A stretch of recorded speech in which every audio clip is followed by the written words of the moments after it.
catch myself, help me out. Have my bed, then you let go. I'm fighting with that too. I'm standing alone, just like that. You left me cold. I guess at the end of the day, it's just me and my phone.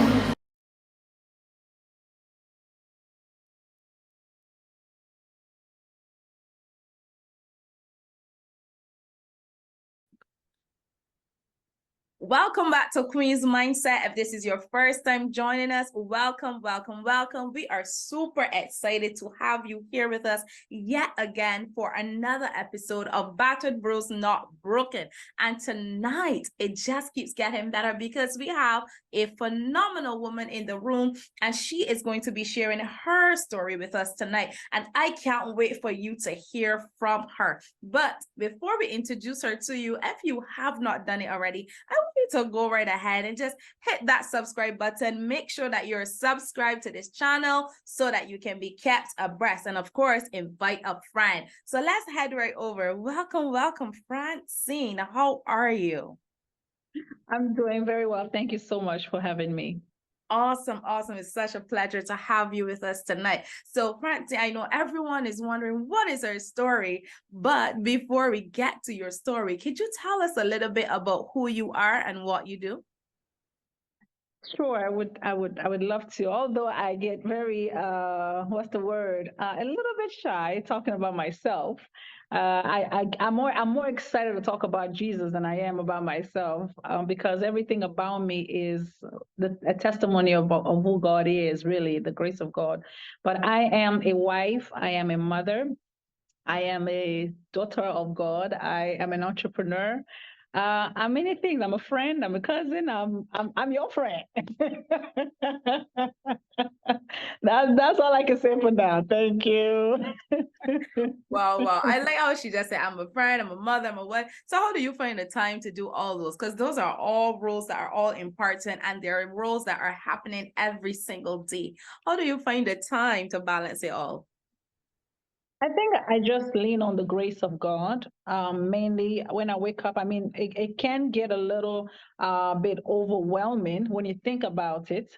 Because I feel like every single day God is adding one or two things onto my plate. But anytime I feel anxious, I remember the scripture that say, "Be not anxious." So I try to put myself in a position where I will welcome the peace of God in the midst, and so I can navigate through whatever it is that God has put on me or has assigned me to do in that particular moment or season. And I have this amazing trust in relationship with God, where I know that whatever is on me is for a reason, and it's going to work together for my good. So my mindset is just programmed to thinking, on the positive side. That's all. That's how I manage it. Wow, I love that. I love that. So, Francine, everybody's asking, what is her story? They can't wait to hear your story. I want you to tell us about your story. Tell us a little bit about where it all started for you.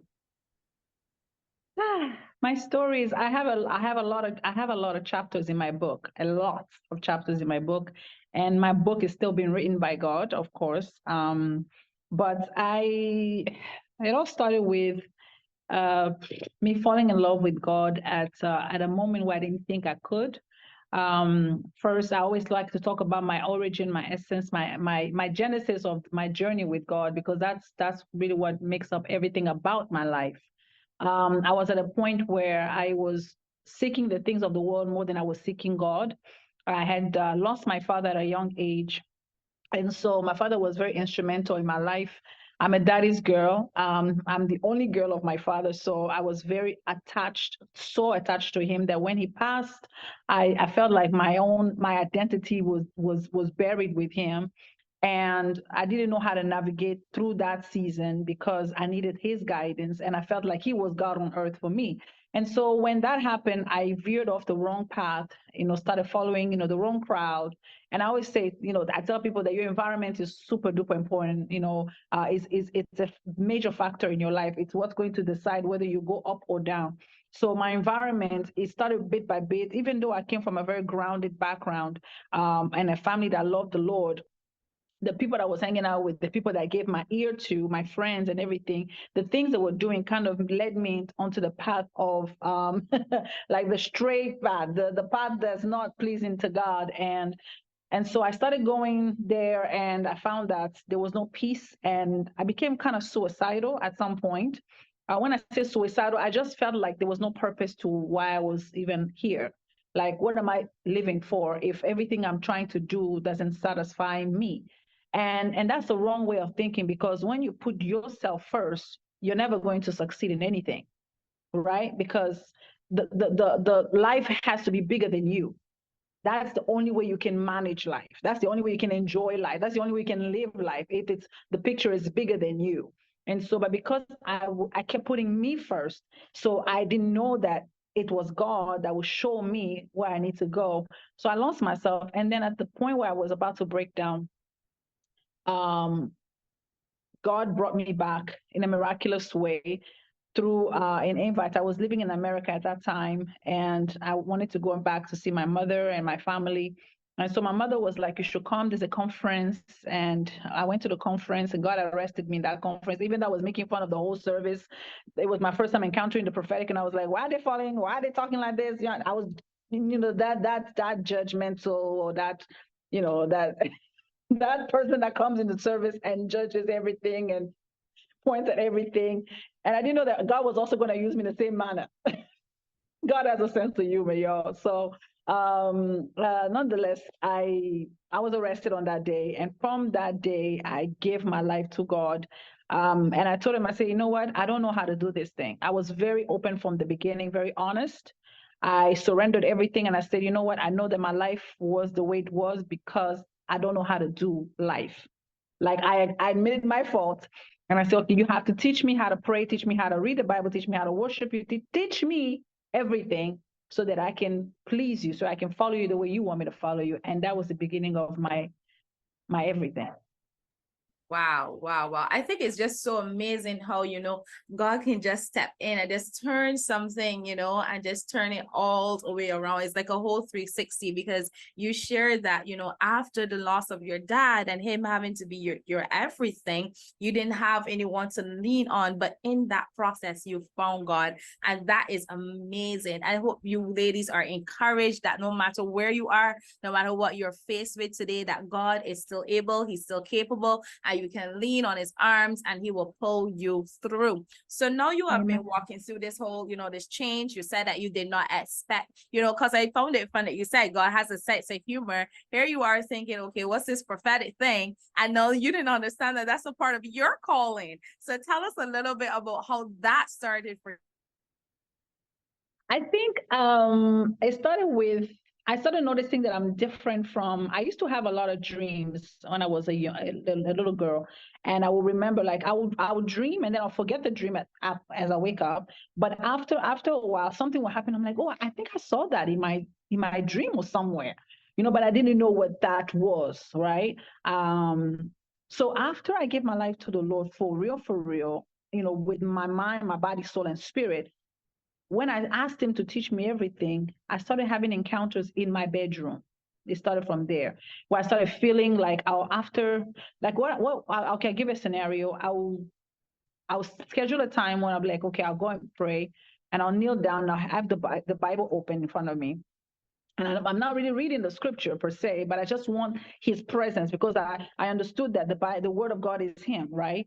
So I now feel like a presence, but it's like a presence that makes you almost at ease, like in the room, like almost like as if it's not scary. And I used to be very scared, like you just like, staring me like I'm like, I used to be very scared of everything pretty much. But when that presence comes, it just makes me like, I feel worthy, like I feel accepted, like I feel somehow different, but in a good way. So I started asking, I'm like, God, is that you? I would just whisper like that, God, is that you? And I didn't know that I was teaching myself on how to hear his voice. That is how it was happening for me. So I was a very curious person every time I'll be in my intimacy with him. Then when I worship, I'll start it's like as if I'm hearing things. at some point I will even hear people inhale when I'm worshiping, like people crying, like they needed to be rescued. Yeah. So I've had many encounters that were very unusual, supernatural encounters in my intimacy, in my intimate moment with him. I heard the audible voice of God twice. Like I heard, like I'll be in my sleep and I'll wake up and I will hear a voice talking to me about something twice. In the shower after I did a conference, I heard the symphony, the worship, the symphony of heaven. Everything was still. I heard like I heard the instrument, like how it. I don't know how to explain it, but it's something that I actually almost cannot even describe because it's a supernatural realm for me. And when I go into that realm, it's like I'm a different person. I don't even know most of the time how I'm getting there and how I'm kind of stepping out of it.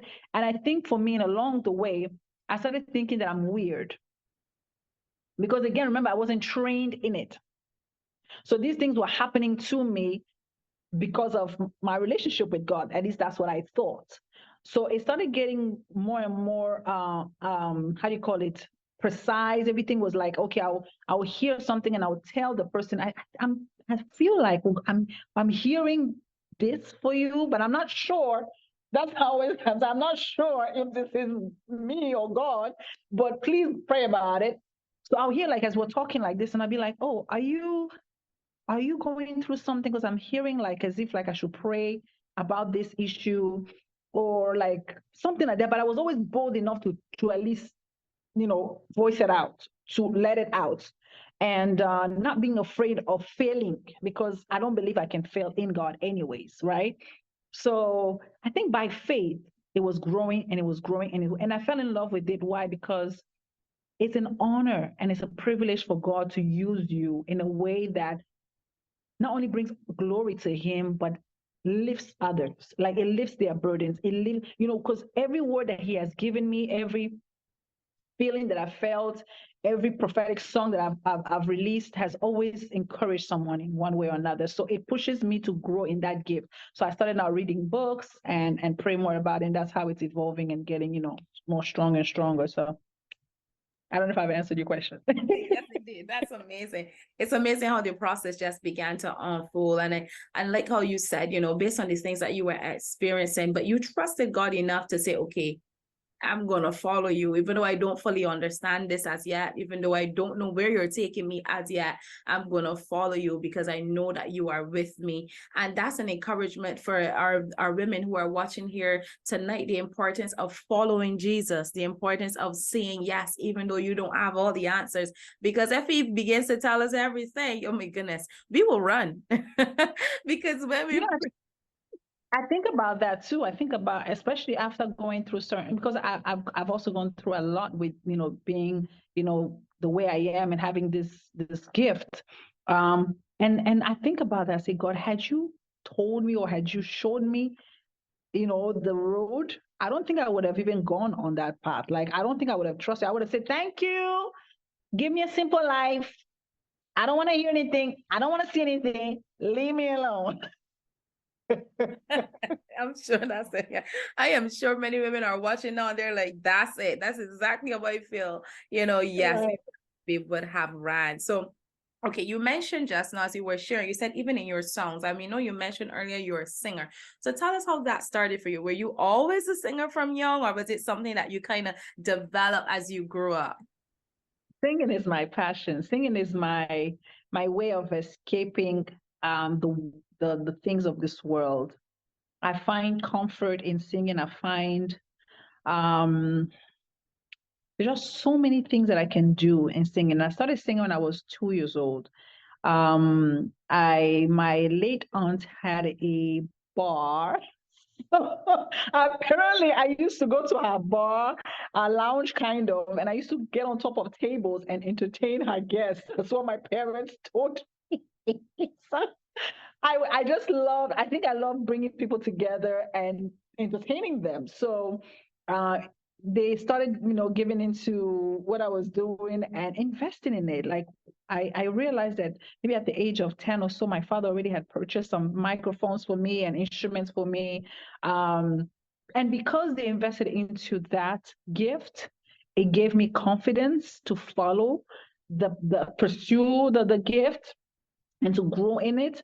I think if my parents would have just kind of shunned the thing and just been like, "Oh, this is just a child thing; she'll grow out of it," I don't think I would have even pursued this path, of singing. But there's and later on, even as I started to serve the Lord, when I started serving God, anytime I went through a tough season and I went into the space of worship, I felt like the thing was passing me by. I felt like that season was going over me, and I was like, like I was literally walking on clouds, every time I sang. So God always reminds me, sing, worship.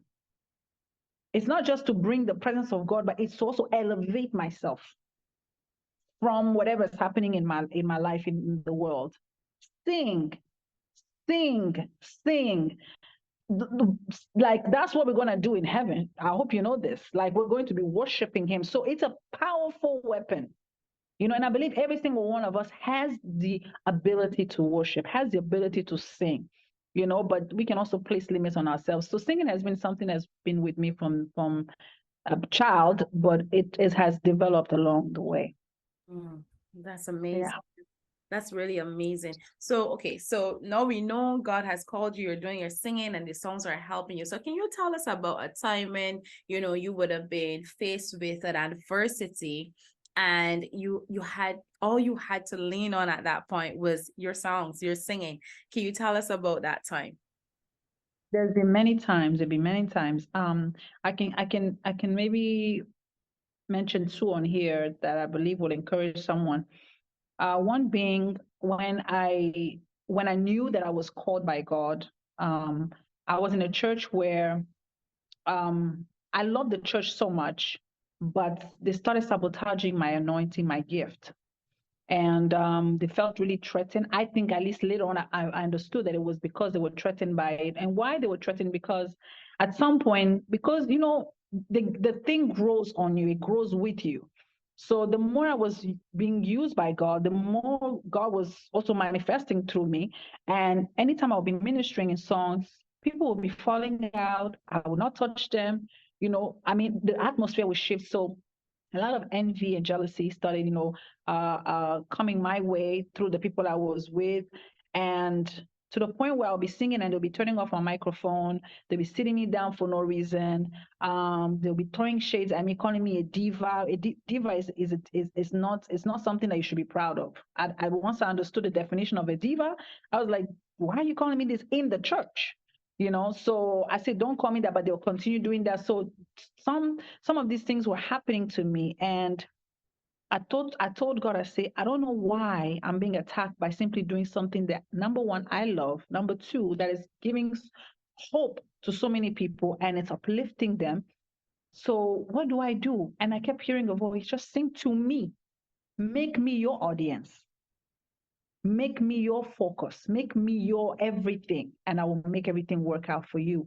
So I shifted my focus. And so once I shifted my focus, like I stated before, I started feeling less and less, of what I was going through, and more closer to God. Like as if, when you have that, when you're in the house with a bunch of siblings and you got in trouble for something and one of the parents calls you and wants to comfort you, I started feeling like I'm daddy's girl. Again, like this is my favorite place to be.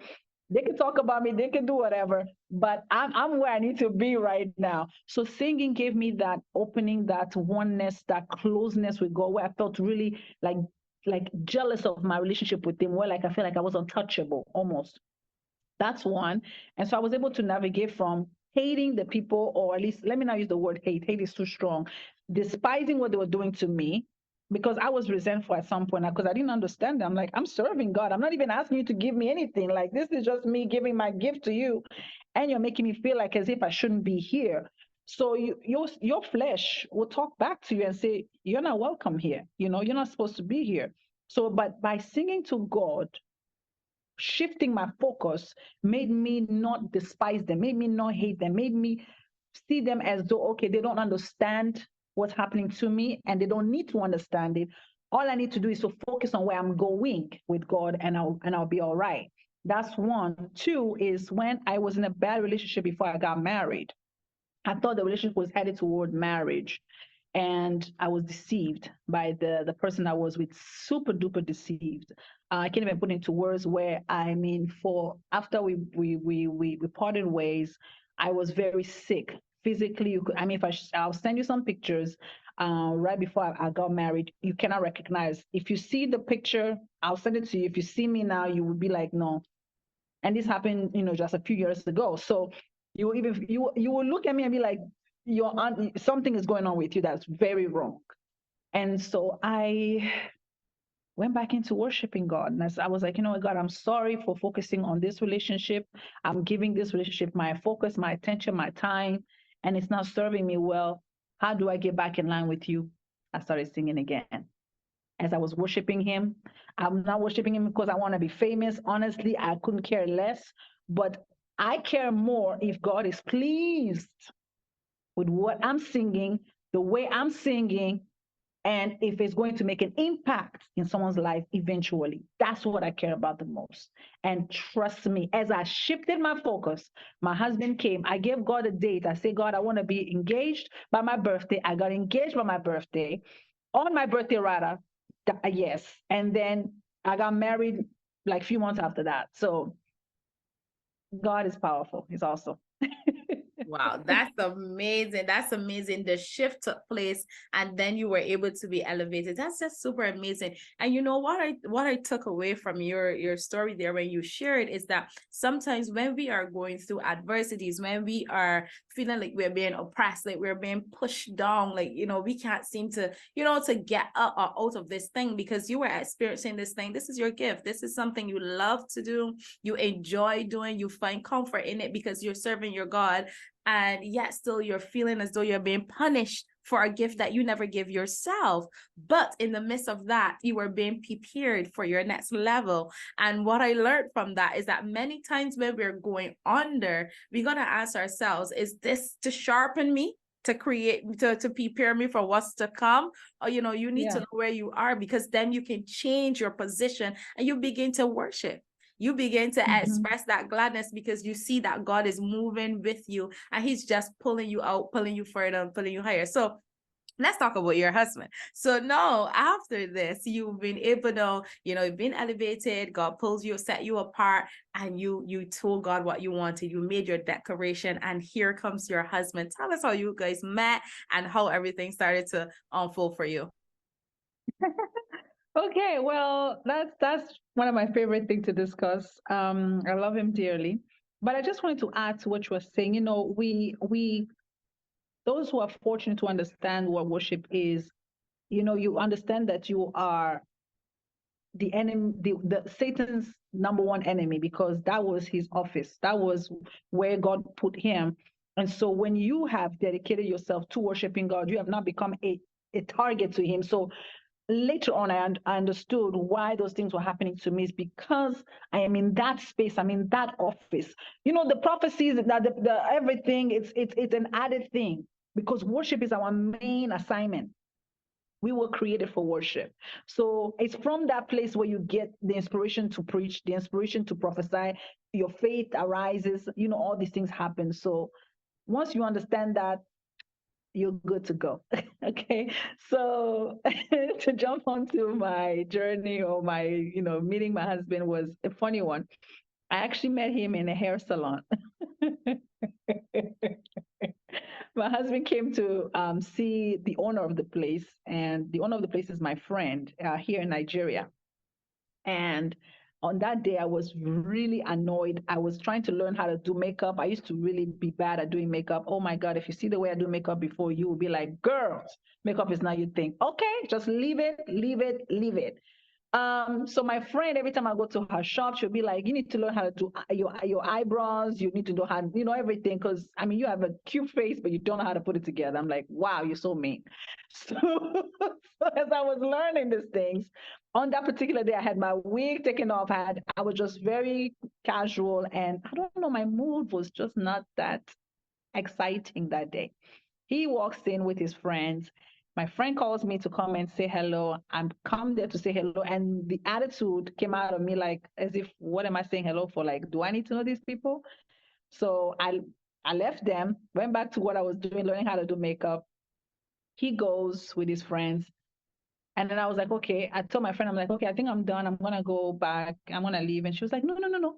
My friends are coming back. I'm like, and I don't understand, what does that have to do with me? Like them coming back, how does that concern me?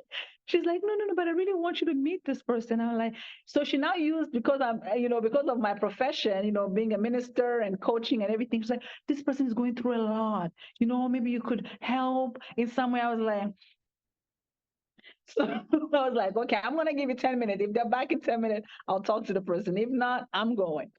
Person comes back, we start talking about, what he was going through, which was not really that dramatic, but they trying to dramatize it, make it like, something serious. By the way, and I was just like looking at him, I'm like, this guy is not that, it's not my type. Honestly, it's not my type. Like I was in my mind, I was just like, if she's trying to hook me up with this guy, it's not gonna work. He's not my type, girl. So So we finished talking and I was going back. I wanted to call the cab. I didn't have my car back, then because I stayed in Canada at the time, but now I'm in Nigeria. And so I was calling a cab and they were like, oh no, we can drop you off. And they insisted. So as they dropped me off, I was staying in a hotel, presidential hotel in Port Harcourt.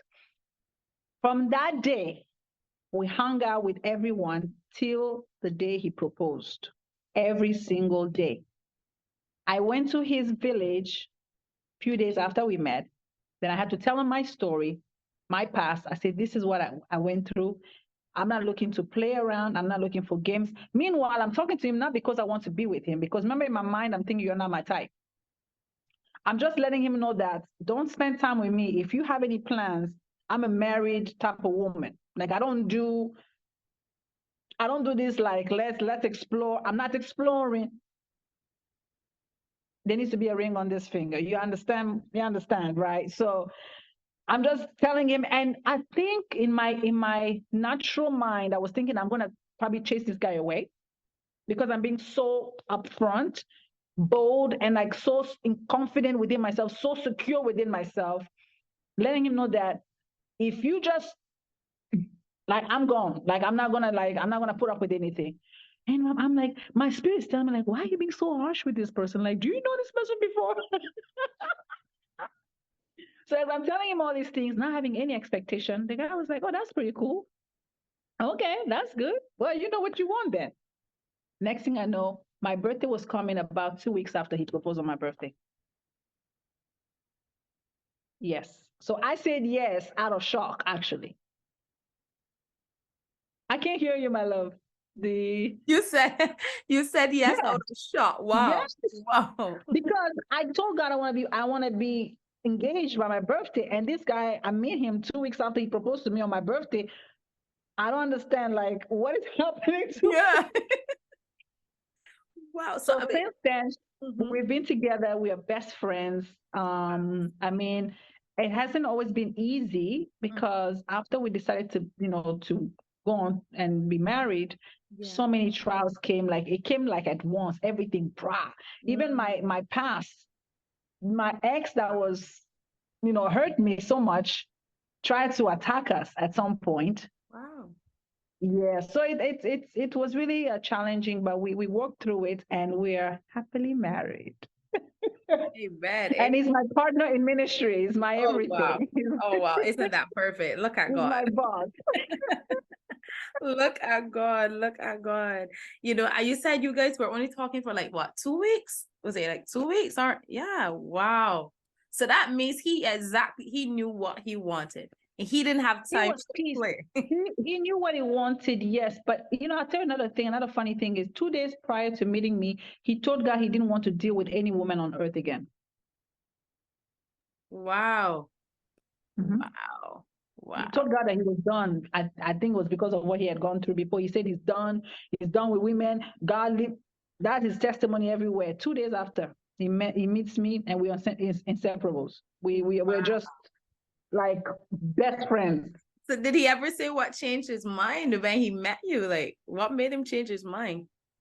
I think both of us, our spirit just connected automatically. And I think that's why we spend so much time together from the very first moment we saw each other to now. I felt, for me, I can say that I felt peace with him. I felt like I was home. Like, this is like someone I've known. This is my person. Like, I don't know how to put it into words. Like, he was just my comfort, you know? And to him, it was the same way. Like, he could just be himself, you know? He just was very comfortable. You know, you need to be yourself, you know, because you will become one flesh. So if you come with the mindset of the representative in a relationship, then that representative will be one with the representative, right? So why give yourself? That's why people go through, you know, divorce. They go through all these issues because they are giving themselves the phoniness or the representative of who they truly are. No, show them who you are. Be yourself. If the person is for you, they'll be for you. If they're not for you, it's not the end of the world. That's right. Yeah. That's right.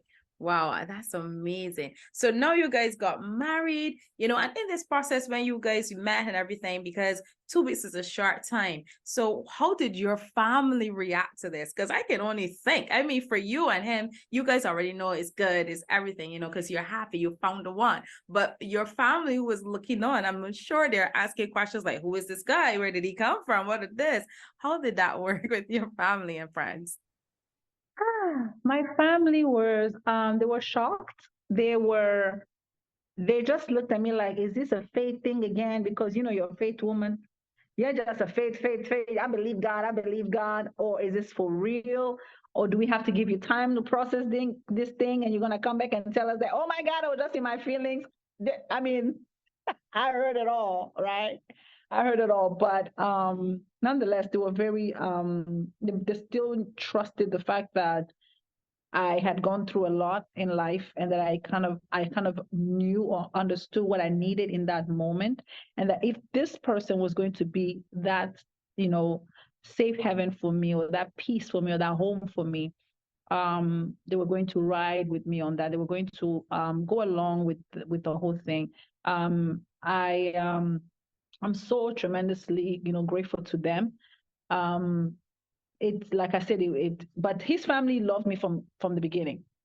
Loved me from the beginning, yeah. And I didn't understand that. I was like, are they being for real, or you know? Because I'll tell you something that we tried to break up a few times while we're engaged, and it wasn't like something major happened. It was just that, you know, the cultural thing, you know, me being raised in, you know, in Canada and him being in Africa, some things were just clashing, and I'm like, oh, maybe this is not meant to be, and he'd be like, really? Probably not. And then we'll be like, okay, well, we just need time apart, and we just spend like a few minutes apart, or like maybe 1 hour or two, and we'll be like, well, I have to tell you something, and then we'll just talk about something else, and next thing we know, we'll just forgive each other, like. And you're back. Wow. I noticed that anytime I have a fight or an argument with him, we always end up with, but you know, how we resolve it, we talk about something else, like another thing happening that has nothing to do with us. And then we'll laugh it off and we'll be like, what were we? And then he'll be like, weren't you mad at me? I'm like, weren't you mad at me? So we'll wow. just forget about it. We have to be Yeah. able to forgive and forget. But my family was super duper on board with me. They were, you know, a little skeptical at first, but they just trusted God, you know, about the whole thing. Wow. It worked out. That's amazing. That's amazing. And I like that you guys are able to talk about stuff, you know, especially in marriages, you know, that's one thing that I find that a lot of persons are not doing. Communication is key, and you need to have that, and not just any type of communication, but effective communication. So that's a blessing that you have that in your family. So I know we're getting close to the end, but I want to ask, you know. It wasn't always like that, though. My husband is not Mm, someone that was willing to open up about some things, but I had to let him know, make him understand that if you are with me, if we're together on this, if we're married, you have to be able to trust me, and I have to be able to trust you. So nothing should be off topic, nothing should be off the table. And I want you to know that as you tell me some things, I'm not going to judge you about it. I may advise you, vice versa. But we're humans. We make mistakes, you know. Some things will be uncomfortable to talk about, you know, some decisions, especially when it comes to finances and other area, intimacy and all these things. But you have to be able. So that's why I'm saying you have to find the person that is your person. You know, someone that understands you, that knows you, so that when you're in a most vulnerable state, you know, or even when it doesn't make sense to you, they will understand what is happening to you, and they will be able to, you know, hold your hand and walk you through, you know. So Yeah, yeah, that's it right there. That is it right there. So how long have you guys been married for? 2 years. Oh wow, that's just, you know, that's amazing. So that's amazing how God just pulled it together. And you said that you were in Canada and he was home in Nigeria. So how did you guys meet? Did you guys meet in Canada or was it in Nigeria? in Nigeria. Ah, so after you met in Nigeria, then you went back to Canada. Is that how it worked? Yes, yes. After we met, I stayed. So after the engagement, Mm-hmm. I went back and forth because, you know, the traveling and what I do I do a lot of traveling back and forth.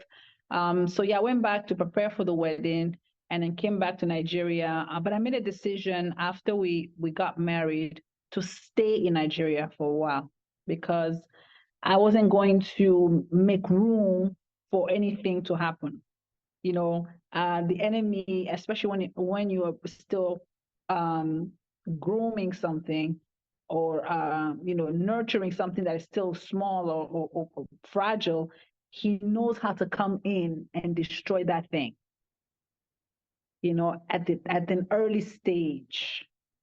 You know, that's why you're seeing everything that's happening now. The enemy is trying to attack the children, the early stage, the babies, you know, so that it will carry on this thing for a long time. So I understood that I had to make the sacrifice. And why I did, because my husband, where he works, it requires him to be on ground. So he can't really travel as much as he wants to. Or even move. So I had to make the adjustment and started, you know, I built a ministry here. So it's working out for me because anyways, a woman has to be under her husband. So if God if God said so, who am I to say otherwise? Even though I'm comfortable with being in Canada, I have to be under him and serve the Lord here. Yes, yes, that's amazing. So what would be your advice? Having gone through what you've gone through, we're talking about marriage and we know, you know, you're still yet early in marriage, but what would be your advice to someone out there who is listening right now and they're thinking to themselves, you know, this story is very similar to mine, but you know, I don't even know how I would be able to overcome that shift, that change because of everything happening in life. What would be your advice to that woman right now in terms of marriage? Well, I have to say this. God wants the very best for you. God's thoughts for you are good and not evil. It's to give you a future, a hope, an expected end. You know, God is in this thing called marriage, but we sometimes don't understand it. So unless you come to the knowledge of what the thing is, my people perish for lack of knowledge. Unless you are mature, you know, in that thing, God cannot entrust you with it because marriage is a covenant made by God, you know, and He's in the marriage. He protects you in the marriage. He covers you in the marriage. He hears your thoughts in the marriage and He answers them. Sometimes I could just think and the thing will come to pass. So I'm very careful now what I think about my husband when I'm angry with him, when I'm not happy. I'm careful with, you know, thinking those, not even saying them because it may produce something because God is in the marriage thing. So what I can say to you, if you've been waiting on God or trusting God for marriage, just know that He's going to bring it to pass. But you have to do the work as well. I found Him in a place of peace. I was already looking for peace, searching for wholeness within myself. That's why I was able to identify it in Him and Him vice versa. Don't go in looking for someone to complete you. Do you understand? You're going to miss it because nobody should be should be able to carry that kind of burden. Do you understand? Concerning another person, like even children that God gives to us, they belong to God at the end of the day. Do you understand? So you have to be you and God, then allow God to bring in the person that would now, in the natural realm, be the head over you in the right way. And also, I would say, know what you want. Aside from you working with God, you also have an idea of what you want, right? It may come in a way that you have expected. It may also come in a way that you did not expect, but it doesn't mean that you shouldn't put in the work. Preparation, once it meets the opportunity, the result is inevitable. They will happen, and it will happen in a way that will shock you, and it's probably going to be in the best way possible. You want to see that, okay, God was in this because I prepared. Prepare for the exam, prepare for the test because it's surely coming.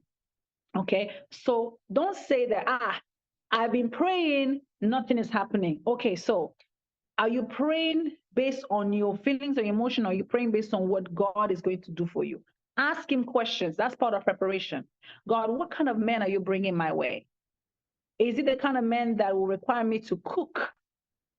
Should I know how to cook well? Is it the kind of man that will not require me to cook? So should I know how to be good at managing a staff? Like I know both, and now I have a staff with me, so I have to know how to manage the staff because of here in Nigeria we're fortunate enough to hire people that can help us in the household. But you as the wife, the husband is still going to ask you, certain questions like why is this person bringing this type of food? Why is it? So you have to be able to manage them very well. You ask questions like, God, is my dressing, is it good? Is it going to attract my husband to me? Or is my husband going to run away from me? Because some people, you may dress like a holy mother, but if your husband needs you to put on a short dress and walk with him on the beach during the weekend, you shouldn't be like, oh, the Lord, the Lord, the Lord, the Lord. Do you understand? You got to be able to be flexible, right? So these things, God will prepare you because he knows the heart of your husband for you. You have to ask yourself, would my husband want me to be wearing makeup? All those things, let me tell you, they are very super duper important. There are women who, I'm sorry to say this, they don't like taking a shower at night. Once they take a shower in the morning, and yes, because some of them live alone. They come home tired from work, they brush their teeth, they remove their makeup, bam, they go to sleep. You'll be married to someone and they'll be like, they probably will use the wrong words too. They'll say, girl, you stink. You may not be stinking. I'm sorry to use that word. You may not be stinking, but he will use that to provoke you so that you can stop doing that and get on with doing the right thing. So if you're prepared in the realm of the spirit for the man that's going to be with you, that thing is not going to offend you. You're going to just find yourself easing yourself into that season. Do you understand, of your life? So there are some men that will not want you to wear weave. Start working on your hair, your natural hair, right? So I know that my husband liked me put together like this. I've not always been a weave. Yeah, I've not always been a weave person. I'm not really a makeup person on a regular day. But my husband, he likes this type of things. He likes me put together. I see the way when we go out, he's trying to buy me this, so I'm like, okay, I have to kind of adjust. So there are days when I purposely put on this thing that I can make him happy. And there are days when I'm comfortable. I'm just myself because I got to give him both. I can't be giving you, whatever you like. I also gotta be myself, right? So preparation meets opportunity. The opportunity will come. Every child of God, you have a season where things will start happening for you. I want to tell you that for certain. Every single child of God has a season when something good will happen to you. You cannot go through mourning all throughout the days of your life. You cannot go through pain all throughout the days of your life. You will go through a season where there will be a breakthrough. But how you prepare for the breakthrough will determine how long and how far the breakthrough can take you. That is my advice for you. I hope you've got something out of it. And remain prayerful. Sorry, one more thing. Remain very prayerful before, during, and no matter what. Because let me tell you, the woman is the gatekeeper. You are the gatekeeper because you'll be tried on every side. You'll be tried with the in-laws. You'll be tried with yourself. You'll be tried with the husband. You'll be tried with the children. You'll be tried with the finance. You'll be tried with the health. You'll be tried. Okay? So if you're not properly, protected, armor of God is on you, and you know how to pray, how to shoot in the spirit, my darling, It ain't gonna be easy, but it can be amazing if you know how to pray. And don't wait for your husband to always join you. Some women, they get frustrated when they are prayer warriors or when they are praying and their husbands are not joining them. Let me tell you something. As long as one of you guys is praying, God is answering you. He's hearing you both. The husband represents you. You represent your husband. So please mature in that area. Don't, because I know I was there. That's why I'm saying this. In the beginning, I was like, I was telling my husband, why is it that you're sleeping? It's midnight. Witches are, blah, blah, blah, blah, blah, blah, blah. We gotta be up. We gotta be here. He'd be like, then you pray. You'll be like, I just came back from work. I'm tired. You pray. God gonna hear your answer. And God gonna hear your prayer. And He gonna answer you. We're gonna be all right. And I'm like, I'll be really offended. And I'll worship and I'll pray. And then I'll go to sleep. And then God will intervene. He'll talk to me about my attitude. He'll say, you don't have to do that. If you have the power to pray in this hour, in this moment, you pray. Maybe once he wakes up, it will be his turn to pray. So you're on different shifts. That's a secret I just told somebody. So your shift may be night shift. His shift may be morning shift. Mm-hmm. You know what I'm saying? So don't be like, oh, my husband doesn't support me. That's a lie from the pit of hell. He's your husband for a reason. He chose you for a reason. And you are the one to help him in life. So don't get distracted by what is happening that's trying to bring you apart, because a house that is divided cannot stand. Do you understand? And when the devil sees the crack, he comes in full force. Mm-hmm. Full force. That's right. Full force. Yeah. So without saying too much, let me just stop right there. That is amazing. Thank you so much for that advice. I'm sure that they're enjoying it. Listen, guys, if you have not done it already, go ahead and share this link with a friend. Make sure you're subscribed to this channel and comment below, because we want to hear your thoughts. We're coming very close to an end just now, but we'll love to hear more from you. Don't forget, share this with a friend. So I have to ask, based on everything that you shared so far, is there anything, just looking back at everything you shared so far that you would have experienced, is there anything that you would have done differently? Yes. A few things. I would have waited on God the more. Sometimes in life, we're in a rush to get to where we need to be when we don't even know where we're going. That's right. That's right. And if you don't have the map, if you don't have the picture that is clear to you, wait. Don't be in a rush. Because no matter what, once you get there, it will feel like it is now. You know, everything will feel like as if it's been waiting on you, basically. So I wish I would have waited on God the more from a very young age. I wish I did not have to be so, difficult.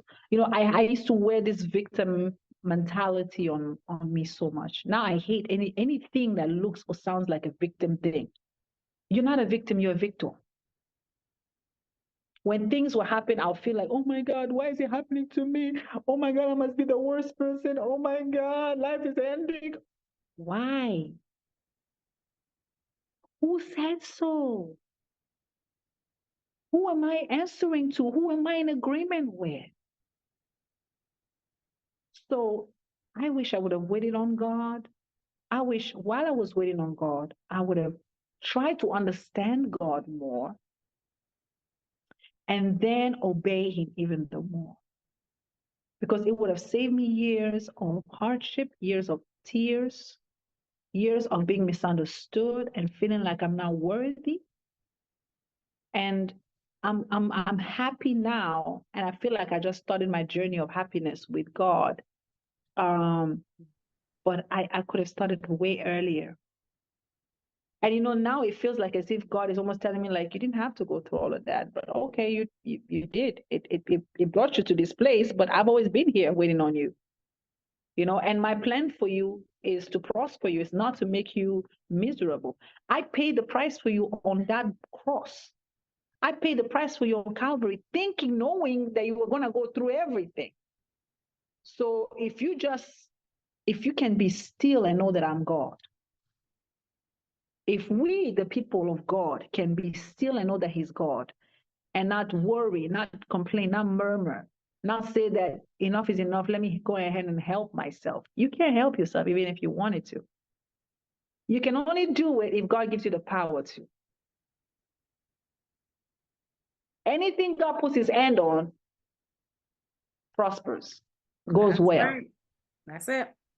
Anything you do out of your own will, you're going to feel like as if you need to give up. You need to stop. You need to sit down. You need to breathe. You need to drink a cold glass of water, a cold water. Do you know what I'm saying? Like, so it's always us versus everything. So it's either we're versus God or versus the enemy, or we're versus something.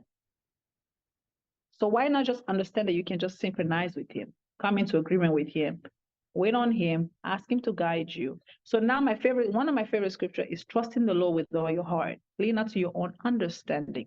In all of your, even the one that's like, God, should I buy this candy? Yeah, it matters. We may not do it every day, but it matters. In all of your ways, acknowledge Him, and He will direct your path. Let me tell you something. God pays, and He pays well. That's right. God, Almighty God, you may not think He cares about that little little desire, that need. He does. He pays. When I tell you, when God pays you, forget man.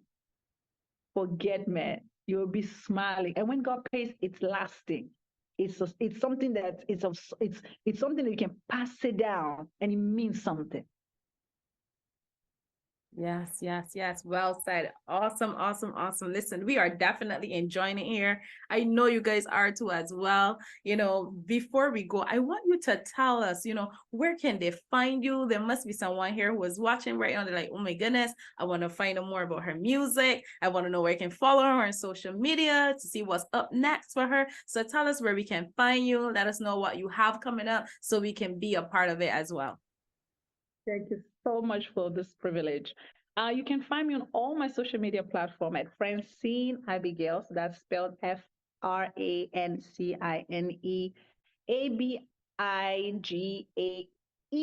not IL. Okay, Abigail is spelled as EL at the end.